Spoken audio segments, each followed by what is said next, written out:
Hello, I'm Donna Arnold and I am the Story Hunter. Now, my story today sort of started out about how I was feeling really lost because I felt I didn't belong. I didn't know anything of the history of my family. So this is going way back. But then I met this family who actually were descendants of an explorer in Australia.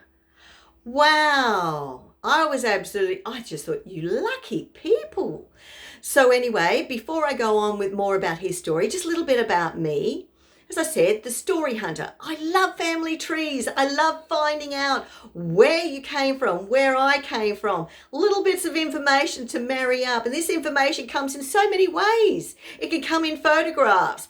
There you have a picture of someone with a little bit of information. And the more important thing about photographs is the facial features. Do you know how often, I've seen in mine, facial features come through generations after generations?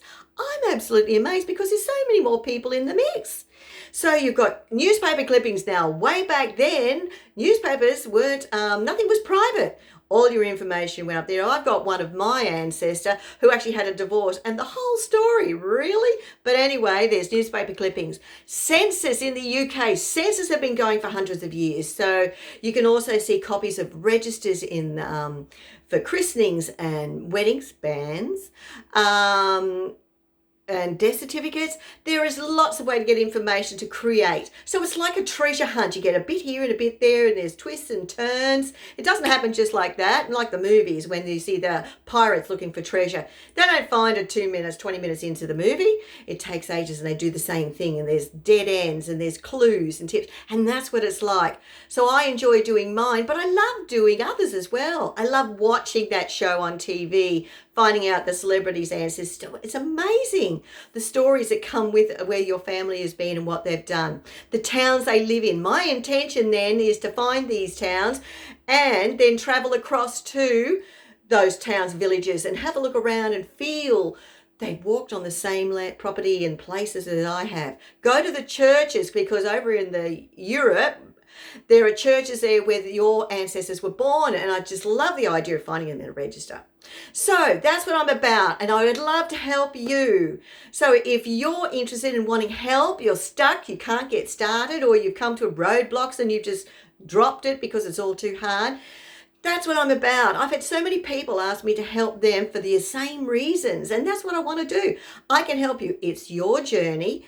So you just need a little bit of a hint, assistance, just to get through that block and keep moving, because it just keeps flooding in.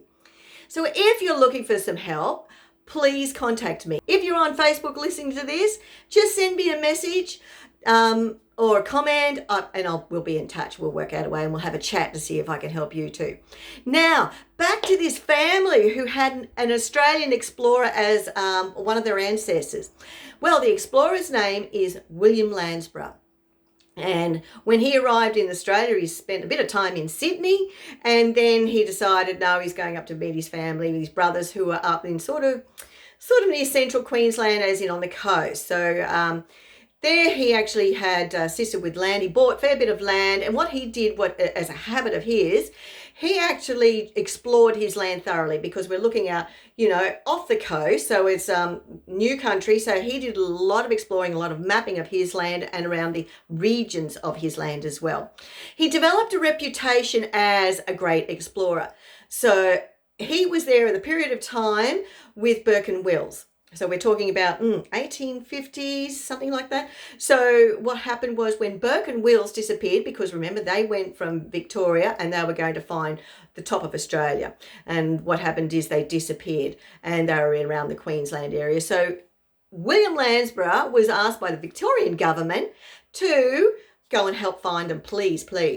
Well, he did a couple of searches. Unfortunately, as we all know, he didn't find them. He came close to where there were stores in an area, but he wasn't aware of that, so he veered away again. So while he didn't find them, he actually did a lot of exploring and a lot of mapping. And for all his hard work, the Victorian government paid him in silver tableware, silver cutlery.